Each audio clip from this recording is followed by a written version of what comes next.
So it's time to introduce the speaker, Birding Taiwan and a Bit of China by Gail Mackiernan. Did I pronounce your last name correct? Okay. Gail is a biological oceanographer with expertise on the Chesapeake Bay. She has co-authored reports on the health of the bay while working for the EPA Chesapeake Bay Program and has previously served as research director for the University of Maryland Sea Grant College. Gail started birdwatching seriously in high school, took a break during grad school, and revived her interest about 40 years ago. She has traveled to all 7 continents. Wow. Along with her husband in search of birds. Her talk, The Beautiful Country of Taiwan, the Fragrant Isle, it's rich in tradition and spectacular wildlife. Its coasts, mountains, and parks host 33 endemic birds, and now we know which ones, thanks to May and Wen. Oh, well, there's some confusion. Okay. All right. Well, more to follow. As well as regional rarities like Fairy Pitta. It's no wonder that Taiwan is a must stop on every World Birders travels. In 2016, Gail joined a BirdTour Asia trip that explored this beautiful country from top to bottom. So please welcome Gail to the podium for her Birding Taiwan and a Little Bit of China presentation. I have to get the little clicker. Clickers on the Clickers on the thing. podium. Now, where should I stand? Because You can stand anywhere. You are free to move about the country. okay. Well, maybe I'll take And with Can it, you hear me? Yes. Okay, I guess you have to hit the lights. oh, thank you, Sue. All the way down. Okay, well, the talk today is on a trip I took in 2016, and my husband didn't go with me this time. I went with a friend, and a BirdTour Asia trip to Taiwan with an extension to Southeast China for specific targets. Whoops. Where does it point to? Just a moment. Try. Okay, yeah, but should I be pointing? It should work now. Okay, it should work now. Okay, so in early May in Taiwan, up to 2 weeks and 1 week in Southeast China. Our guide was James Eaton of BirdTour Asia, which is a British company. And the participants were myself and Patty O'Neill from the United States, and every other person there was from England. The goals of the trip were to see Taiwan's 33 endemic bird species, plus other rarities. Now, the chart back there has 33 species, but some of the species on it at the time we were there were not considered endemics. They were since split, and some of the birds that we consider endemics under a different taxonomy are not on that chart. So there is a little bit of, there's probably more than 33 endemic species in Taiwan. Okay. And then in China, we had some very specific targets and a lot of long drives. It was quite a different trip. Yeah. That's our guide, James Eaton, with his big camera, which he carried everywhere. He and Rob Hutchinson own this company, and we met them as teenagers, older teenagers in Malaysia, where they had been bumming around for like 6 months on about $5 a week, probably. But they then got their act together and formed this very successful bird tour company, which is focused only on tours in Asia. I went with my friend Patty O'Neill from Massachusetts. She and I had gone on a couple of trips together, and we were planning a 3rd trip in the fall of 2018 when she suddenly passed away in October of 2017. So that was the last chance I had to travel with her. She was a very good world birder and a very good friend. Taiwan, as you know, is off the coast of mainland China. We pretty much cover the whole country. And this island here is Lanyu, or Orchid Island. We also went there.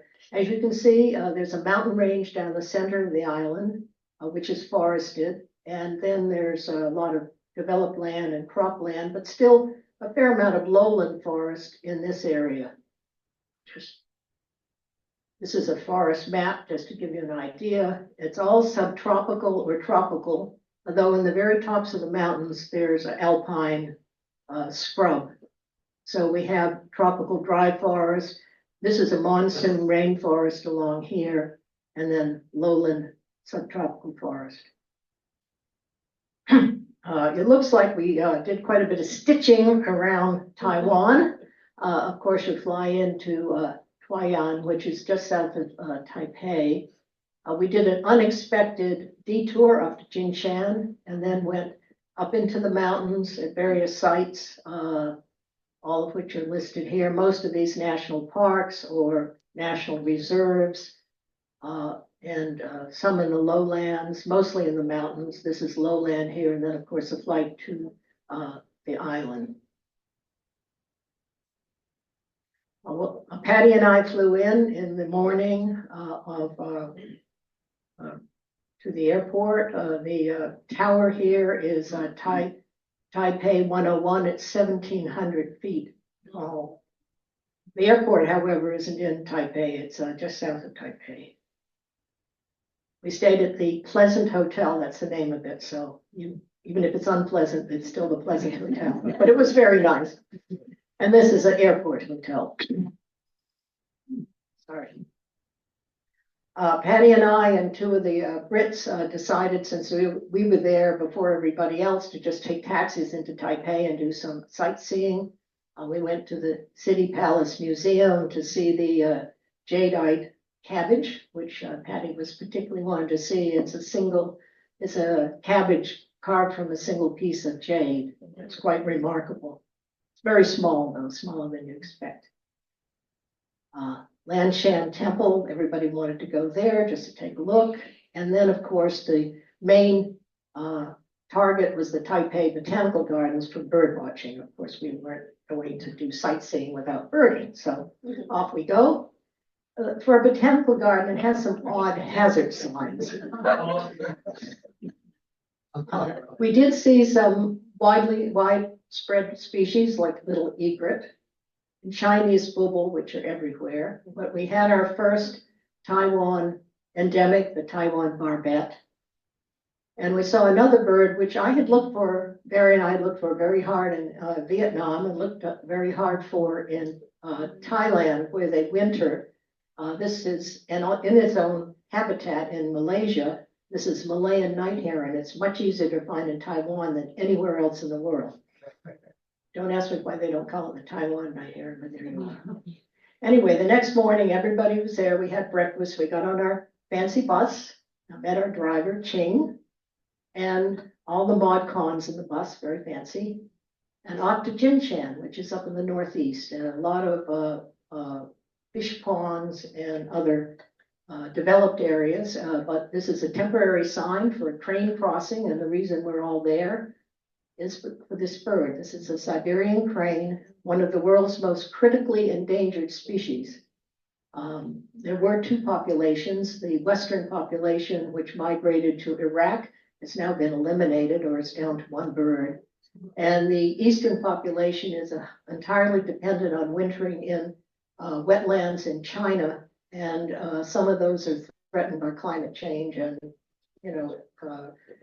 diversion of water for agriculture and so forth.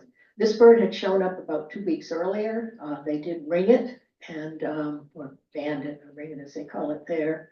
And all the birders were flocking to see it. He would constantly pace around and call. He was looking for a cohort of some sort, but there weren't any. So we added him to our list. It was a new bird for everybody except for James, our guide.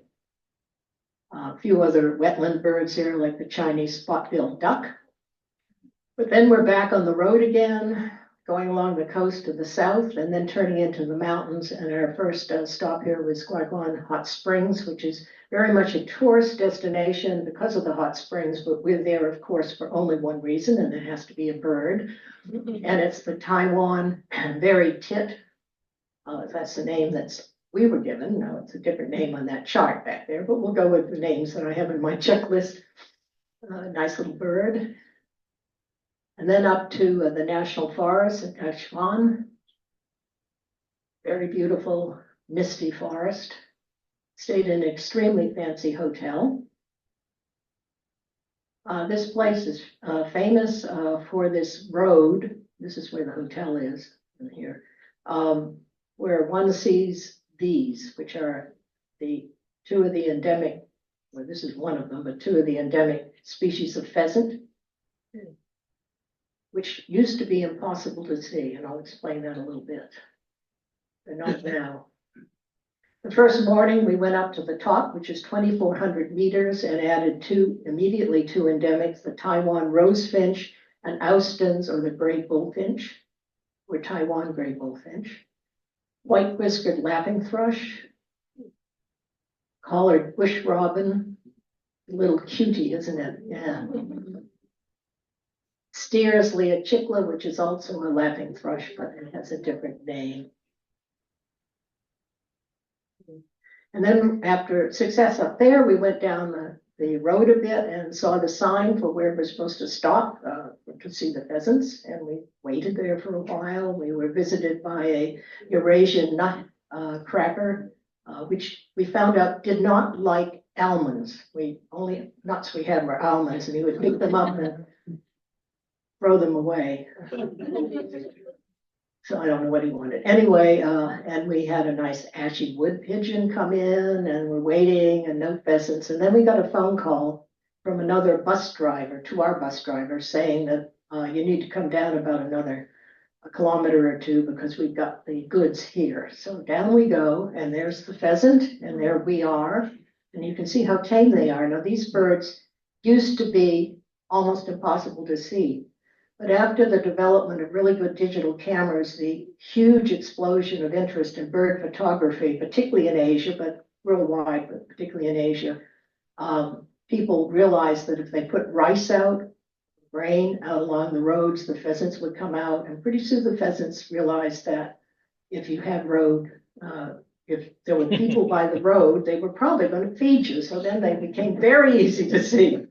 So this is the Mikado pheasant. This was eventually voted the bird of the trip. This is a male Mikado pheasant.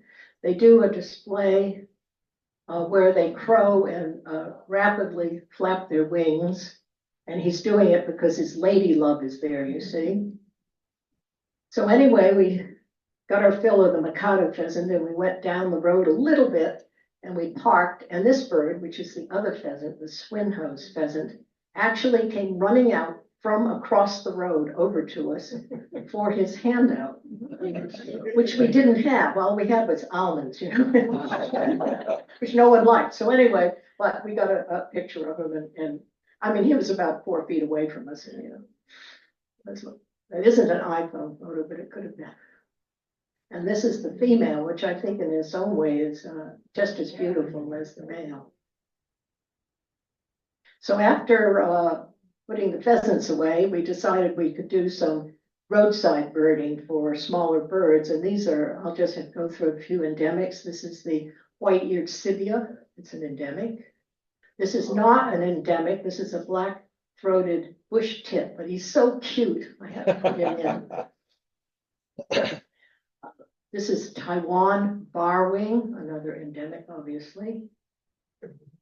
Taiwan Euhena.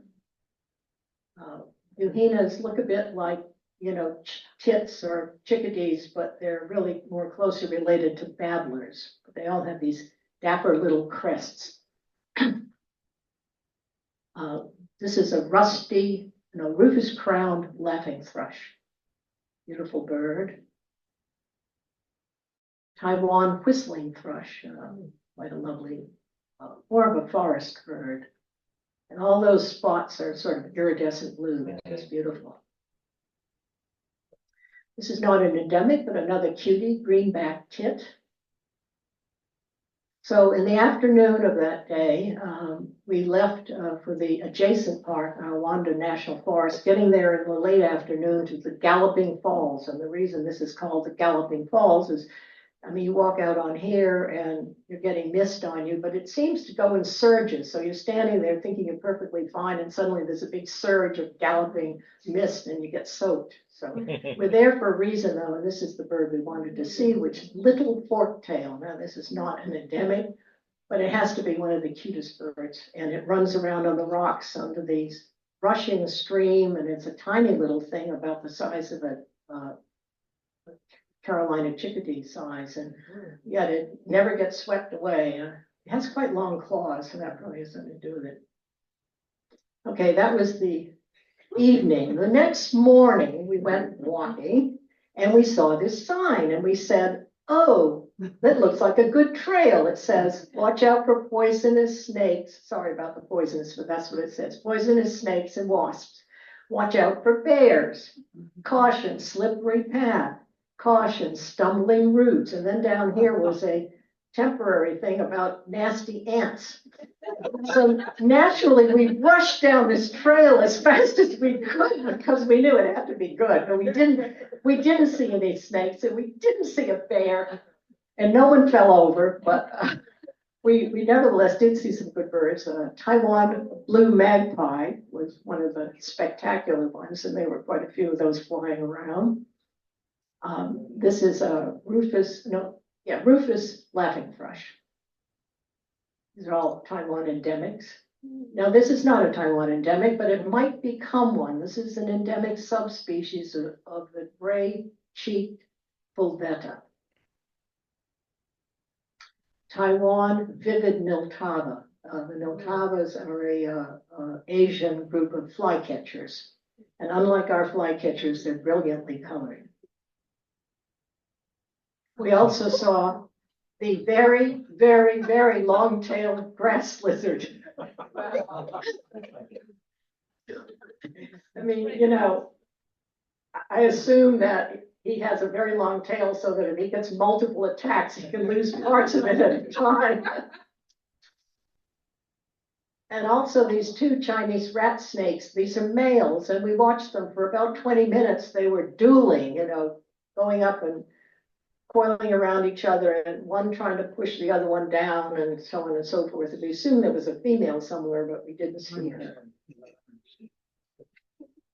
Anyway, we left the mountains west down to the coast to Hubin, which is the place for the Fairy Pitta. And we found the place. We figured this had to be it because here was a Fairy Pitta, but it wasn't the one we wanted. This one was wooden. Now, Fairy Pittas are also critically endangered. Their population has just crashed.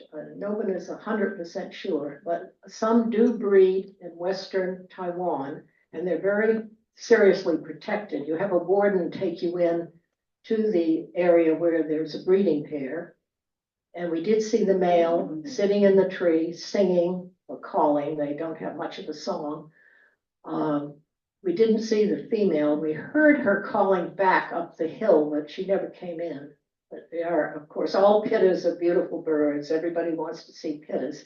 And this is one of the rarest ones now and very beautiful. And while we were there, another rare endemic, see, this one isn't on your chart, but it has been split. The Taiwan red oriole came in, and the orioles there are much larger than our orioles. They're a separate group, not related to our orioles, which are really blackbirds. So quite a spectacular bird. And on the way out, a little wetland had a Taiwan scimitar babbler calling. There he is. Okay, so now back to the mountains. We're going to this guest house for a specific reason. It's about 1,500 meters up the mountain. It's not all the way to the top. You can see some bamboo and so forth behind there. The reason we go is this fellow maintains a photographic hide. This is the or blind, but they call them hides there.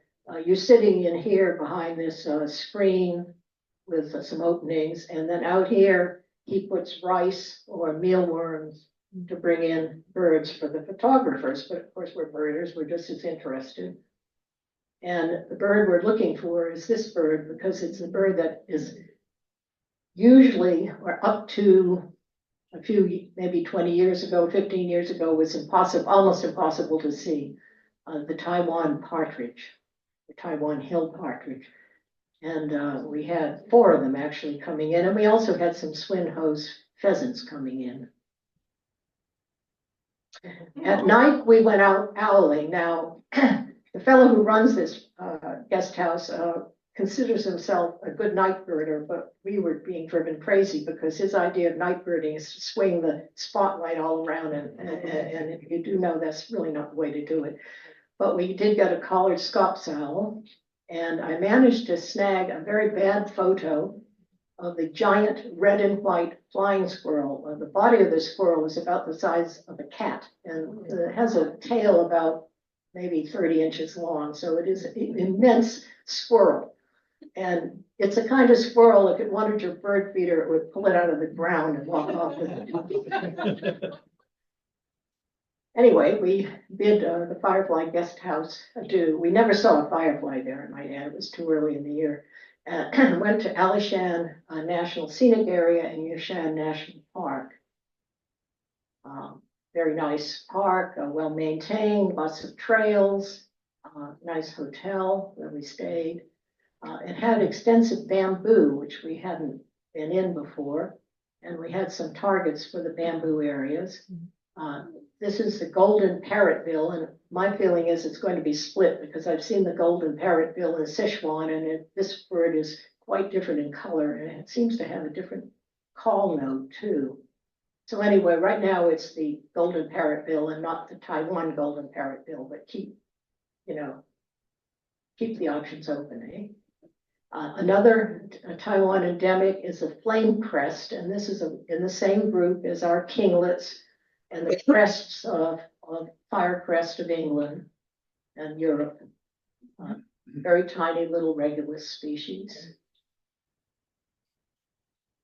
This is a Taiwan, this is an endemic, a Taiwan fulvetta. Taiwan cupwing. Now, we used to call these pygmy wren babblers, and then they did some taxonomy on the babblers and found out they're not related to babblers at all, or not very closely related, so they're all called cupwings. They have very short tails. Their wings kind of cup around where their tail is, so I guess that's where the name comes from.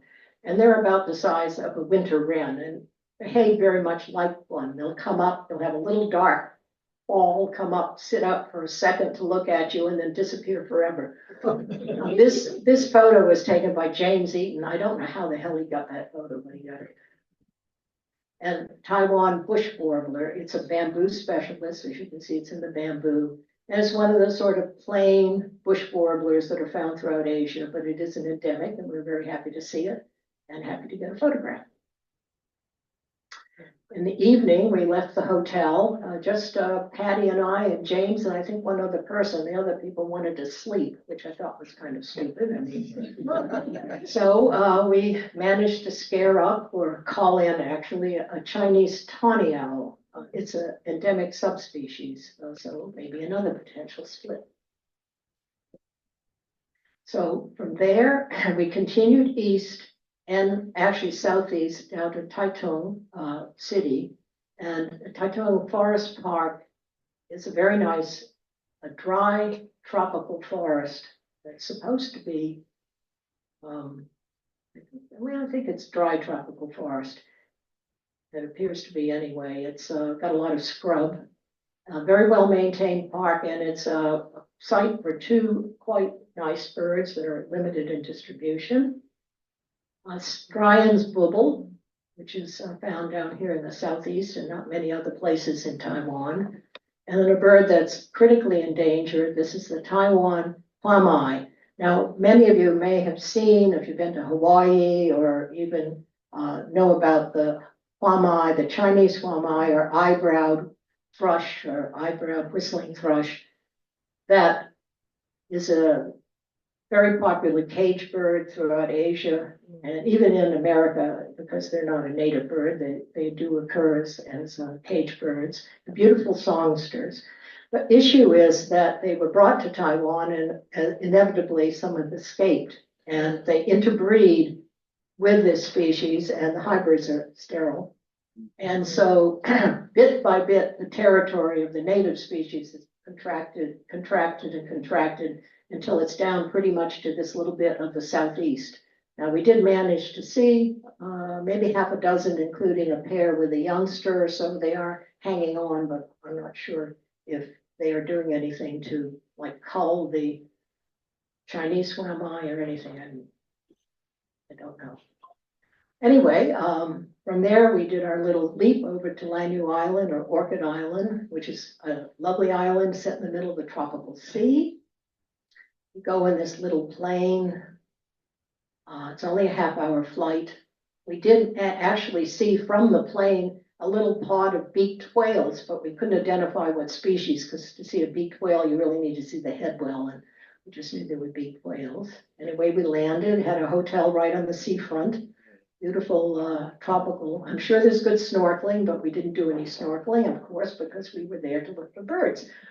And we're in this gully where there's a couple of specialities everyone's looking for. It's not only our group, there's actually another group there at the same time. So there's people you don't recognize. And that's James there looking straight up. So he's seen something. And this is the Taiwan green pigeon. Now, this is also not on your chart, but it has been split by a number of authorities, so I'm going with that since, you know, it's a different tick. And it's related to the whistling pigeon of Japan, but it's significantly smaller apparently. It has a different feather ratio or something. Anyway, that's the rationale. I'll take it, right? The other target is the Rikuyu scops owl, which is otherwise only found on the tropical islands of Japan and also on Lanyu in Taiwan. And a third bird is the Japanese paradise flycatcher. This is a male. The females have short tails. And that also actually nests on Lanyu. And it's the only place, other than on migration, you could see one on migration in Taiwan on the mainland. That's the only place to see them. And we did also see a northern bubuk. It's a subspecies that's found in Taiwan. It hasn't been split. It may not get split, but anyway, there it is. It's one of the bubuk owls. In the afternoon, after the land birding, we did a little bit of sea watching off the southwest coast. We managed to see, this is a wedge-tail shearwater. We had streak shearwater, bulbous petrels, and some terns. Can't remember which terns. Anyway, flying back, we get back on the road again, up north, stay overnight in a small hotel, and then turn west and go over to Roko Gorge, which is extraordinarily scenic area. As you can see, high road. This is at the very top, or not at the very top, at the very top of the road is 3,400 meters. We stopped, it's cold, it's misty. About the only birds were these silverback needletail swifts flying around, but we did see those. Amazing. Needletails, if you haven't seen needletail swifts, they don't actually flap their wings. They have little jet engines that are sort of put in the back here. And, I've actually seen them fly for, a considerable period of time just without doing anything, just going around and around and not flapping. And they have to have jet engines. That's the only way to do it. Anyway, onward, continuing down. This is a Taiwan yellow tit. And we had seen it before, but not very cooperatively. And this one may have been frozen to the wire. Because they sat at an unusually long time for us to take photographs and look at it, but there it is. And it's quite a cute little thing. The last full night, we stayed at this homestay, which is near a couple of well-known birding areas in the mountains, just to the west of the crest of the mountains. The people were quite extraordinary cooks. I mean, we had sort of indifferent food. I mean, we ate at 7-Elevens and stuff like that, so because you're on the road, but this was sort of hot cuisine. And so we very much enjoyed the food there. And the next morning we did the Blue Gate Trail nearby, which is a fairly well-known birding area. And particularly for sort of moist deciduous forest birds. These are not endemics, but nice birds, rufous-faced warbler and white-tailed robin, which you can see why it's got its name. But alas, this was our last day in Taiwan, so back down the mountain to the main road and turn north. was a very pleasant hotel again. And had a nice final dinner. Said goodbye to one of the participants, and we got a new one in China. And the next morning, we're off to China. EPA Air. The China goals are somewhat different. We have 3 critically endangered species we want to see. A Chinese Crested Tern, which has a world population of about 50 at the time. This is 2016, so I'm not sure what the current situation is. Blue-crowned laughing thrush, Courtois laughing thrush, and spoonbill sandpiper. And also to catch up with pheasants. I mean, you go to China, you want to see pheasants because they have pheasants coming out the zoo. And so that were the ones we were looking for, and also some range restricted birds. The only bad part of this extension was the long, long drives. You flew into Fuzhou, drive to Emifang, this is all in Fujian province, and then Wuyuan, which is in Jiangxi province, and then up past Shanghai, up here, and then down here, and then home. And some of these drives, to give you an idea, Shanghai is about 500 miles from Emifang. But we signed up for it, so we did it, right? You're birders, you do it, right? Okay, first site is Minjian Estuary, right near the main city. When you get there, they put you on these little skiffs, and a local person pushes you out, and they push you up through the reed beds, up these little channels to these sandbars where you hope the Chinese Crested Tern is roosting with great crested terns. These are Chinese Crested Terns. They're smaller than great crested terns. They have a black tip to the bill, and they're very white, very pale, and the tops of the wings are very pale. However, when we got to the sandbar, it was already occupied by a group of about a dozen photographers, and these photographers were not particularly nice. And they also weren't particularly bird savvy because they had flushed all the terns, and the terns were out there, the great crested, with hopefully the Chinese crested with them, flying back and forth, wanting to come back and land. And they had all these people there who had been there for hours, apparently, waiting for the crested terns to land, but they wouldn't land because they were standing where they wanted to land. I don't know why this was so hard for them to understand, but anyway.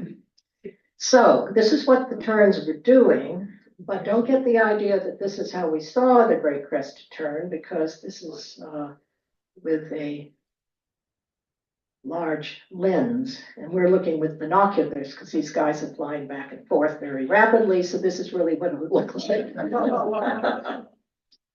But nevertheless, we saw them, so I guess we should consider ourselves satisfied. So we were satisfied. We left in a little bit of a grumpy mood, but we soon got over that at this beautiful forest park in the Fuzhou city with the chestnut booble, an endemic Chinese species. This is fork-tailed sunbird. It's pretty widespread in Asia.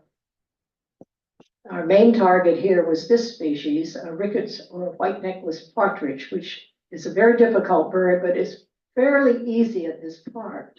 And we managed to see one, and it makes it look like it was easy, but we had to climb up a very steep slope and crash our way through a rather sticky bamboo thicket. But the bird just sat there, and I think it thought it was safe, which it was, but I mean, we didn't see it or we weren't going to hurt it.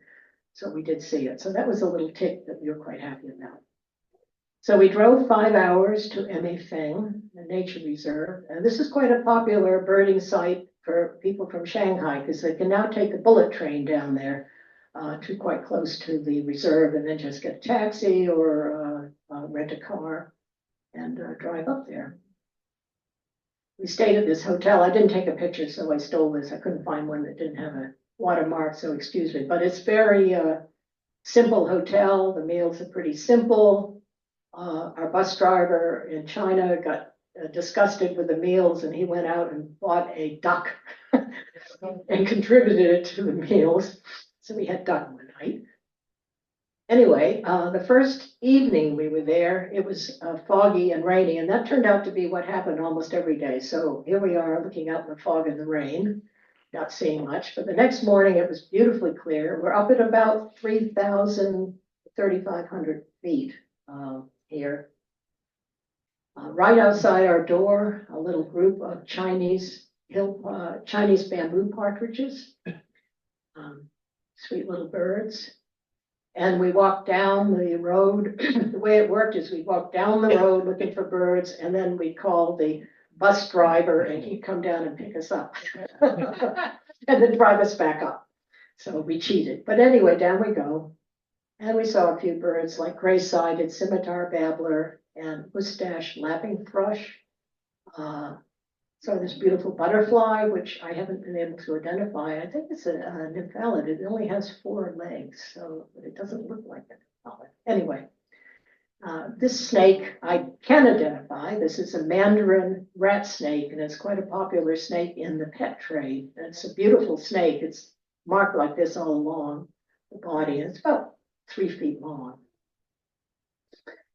Anyway, in the afternoon, again, it got foggy, so we went down to the bottom of the mountain to the village where there's a lot of ponds, as you can see, and managed to see some mandarin ducks. Now, this is not a good picture because the mandarin ducks are amazingly shy, and if you just stop the bus, they all take off. So this is taken through the window very distantly, but we did see about 20 really wild mandarin ducks.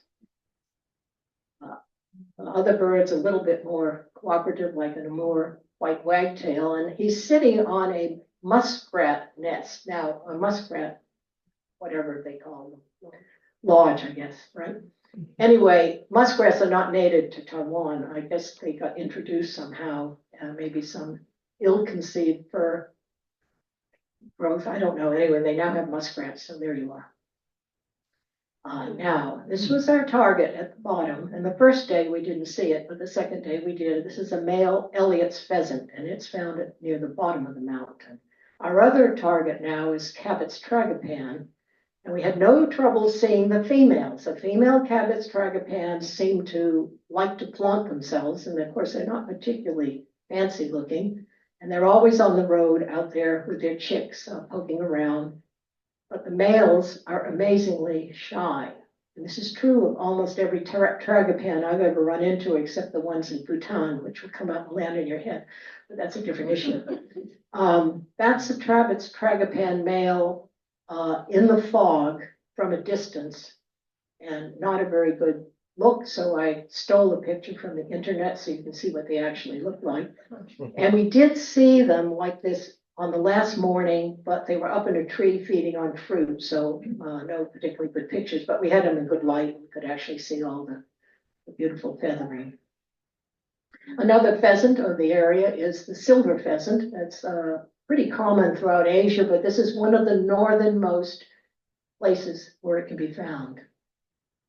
So we had I believe this was an 8-hour drive to Wuhan City, where our base of operations to visit some particular sites.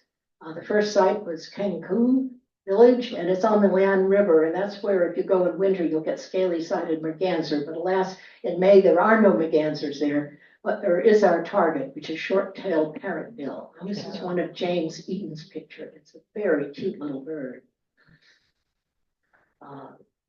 Other birds seen right along the river is collared finchbill, and another endemic. This is Swinhoe's minibet. And if you've seen minibets in Asia, they're usually red and black, but this one's white and black. So it's an endemic and a restricted range species. From there, we go to Xiamen Village nearby. This is a home of a rare and endangered bird. Celebrated by the school children. You can see the paintings on the parking garage pillars. It's so endangered that photographers are no longer allowed out there with their cameras. They can go out, but no photographers. Apparently, they used to go out and play tapes and chase them around, and it was all very bad. So even we could not take our cameras out. So we have no photos of these birds. So I stole one from the internet. This is the blue-crowned or courtoise lapping thrush, and it's one of the few colonial, maybe the only colonial nesting lapping thrush. And all the colonies are on islands in this river, which you go out to either by boat or by a causeway. And we had about 30 of them, and the world population is only about 200. So you can see how vulnerable they are, because usually these colonies is 30 to 40 birds, so it's not like they're scattered. If one colony is damaged or destroyed, then a good portion of the population disappears. So it's quite a beautiful bird, though. The last village is Shaoqi village.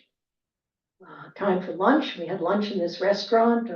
Nice setup here. We ate our lunch, and then we went upstairs, 2 flights of stairs to the roof of the restaurant, where they had chairs set up with a canopy, looking out into the backyard, which had a dead tree with a big snag in it, and everybody's sitting there, and the houses to our left and the houses to our right have photographers sitting there with their giant lenses on monopods, and they're all waiting and waiting, and finally the target comes in. And it's not the spotted dove up on the left, it's the pied falconet down here. As you can see, it's about half the size of the spotted dove, and a spotted dove is about the size of a collared dove, so you can get an idea of how tiny this little falcon is. And here's a better picture from James Eaton of the little bird. So that was one of our main targets.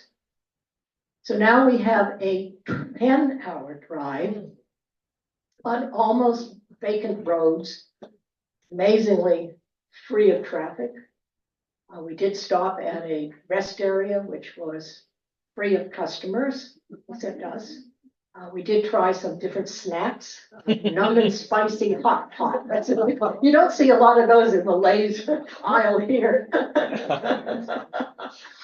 Anyway, we bypassed Shousu City, but the interesting building there is the gate to the east. This is a large industrial city on the Yangtze River Delta.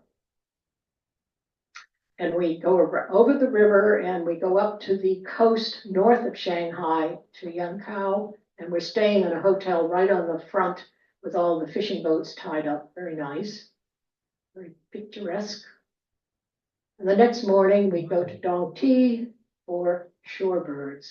Now, this is an area which is extremely important to the migration of shorebirds in Asia, and it's being touted now as being set up as a UNESCO World Heritage Site, because part of the problem in the Yangtze area is a lot of these wetlands, and particularly mudflats, are being reclaimed for development. So thousands and thousands of shorebirds in May use this area. Here's one of our group out there with a tripod and scope.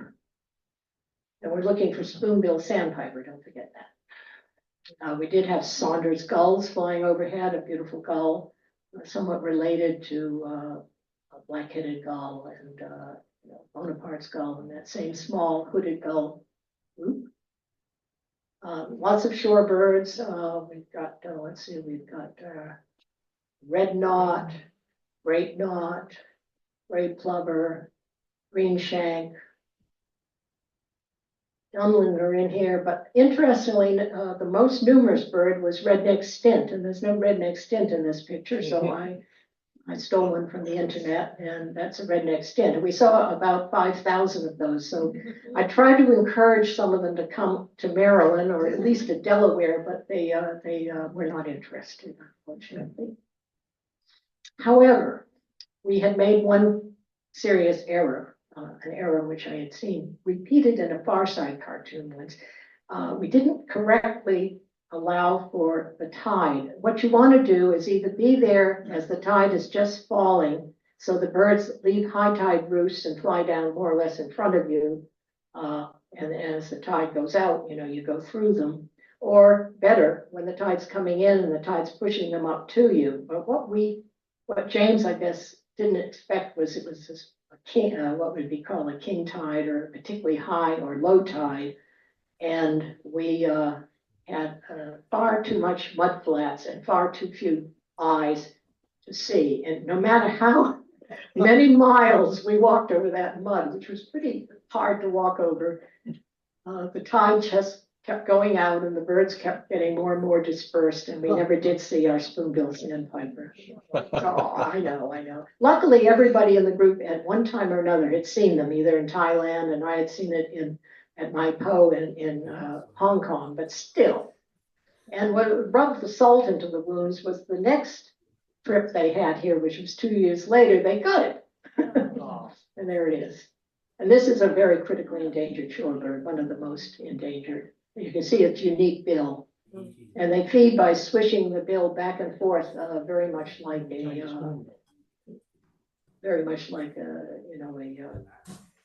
flamingo or a spoonbill, a real spoonbill, rather than probing like the semi-palmated sandpiper or redneck stint would do. But the thing that's difficult to pick them out is that they're a bit larger and bulkier than a redneck stint, but they have the same colors in May, this beautiful rufous, which doesn't really show up in this picture.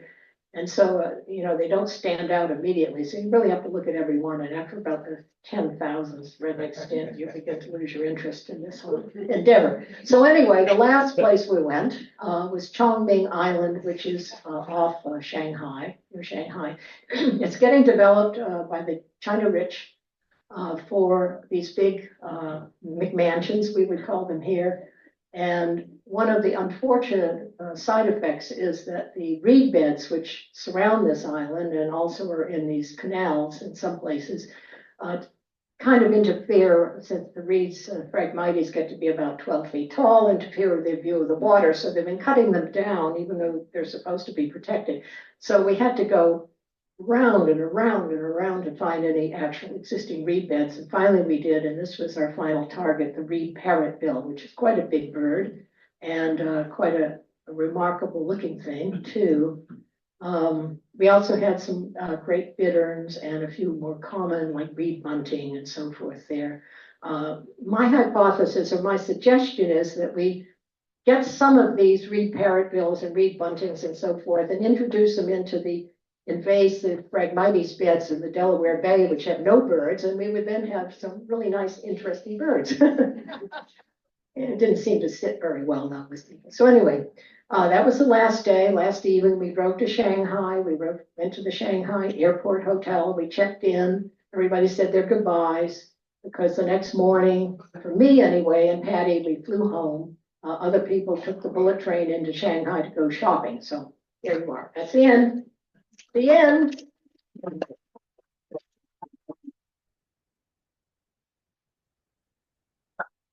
Turn the lights on. I'll get the lights. Hang on. Yeah. Just want to say a couple of things. There's no. I'm gonna grab them. Wait. Still on. I know. What's the button for this? At the bottom. It's still on. Yes, the light's on. Somebody's home. Okay, couple of things. Right now, there's a new book for birds of Taiwan. So if anybody's going there, you should buy it. But this is the book we use. And it has some splits in it that aren't in the Taiwan book. So, this is a better book if you want to have a big list. And it's also good for China. So, any questions? Yes. You said there were a lot of people looking for the falconet. Yes. Was there something that was placed there to attract it? No, that was interesting. Apparently that's like its perch and it comes in and they didn't have any like meat or food set out for it. And it just comes in and sits there. As far as I know, I mean, we were there quite a while waiting for it and nobody went out and, whistled. And we went to Mauritius. You did not see the dodo in Mauritius, I must say. You looked very hard, but alas. But we did see all the endemic birds there, and one of the hard birds in Mauritius is the Mauritius kestrel. It's very, very rare. It's only a dozen or so of them. And the way you see the Mauritius kestrel is you go to this particular place, and somebody comes out with a dead bird, which happens to be a bubble, which is an invasive species, and they stand there waving this bubble around the dead bubble, and everybody's standing waiting, and the kestrel comes out, grabs the bubble, and flies off, and that's about what you see. So, you know, birders do anything to get to see a bird, pretty much. How popular is bird watching in China, Gail? Hmm. Are there many birders in China? Yes, there's a lot of birders in China, and bird photographers. It's crazy, really. The photography, when we were in, this was when we were actually at the Taiwan, Botanical Gardens, Taipei Botanical Gardens.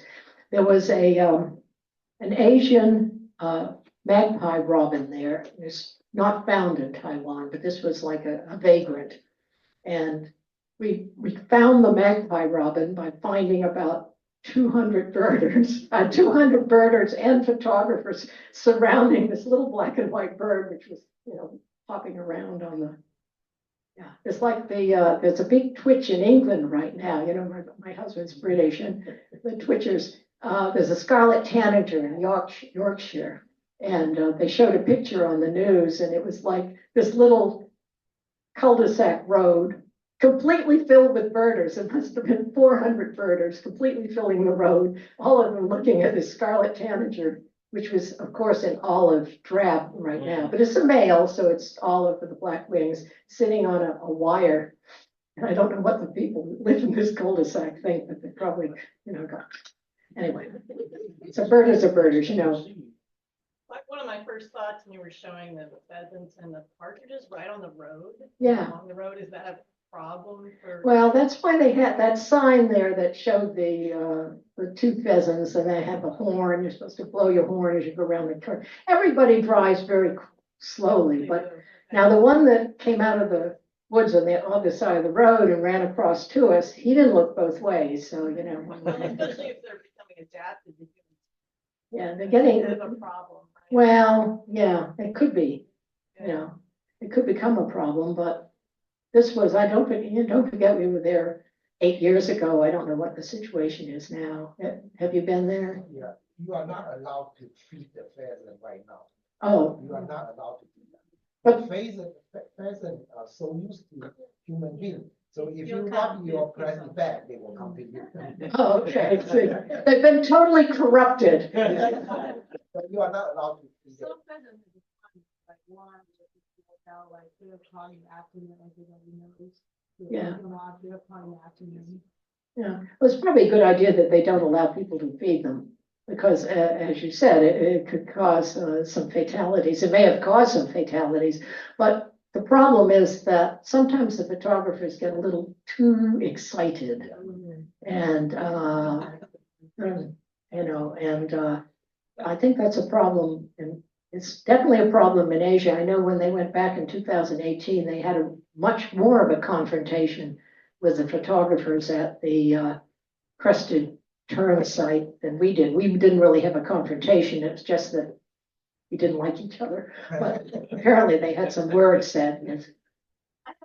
Questions? What is your life list number up to? About 6,500. And then my next question is, was the airfare included in the price of your tour? No, it's not. The internal airfare was the one to Lanyu Island, and now the flight to, I can't remember about the flight to China. I don't think it was very expensive, but I don't think it was included because it was an extension. You know, if it had been part of the tour, it would have been included. BirdTour Asia is not the least expensive tour company, but they were a very good tour company.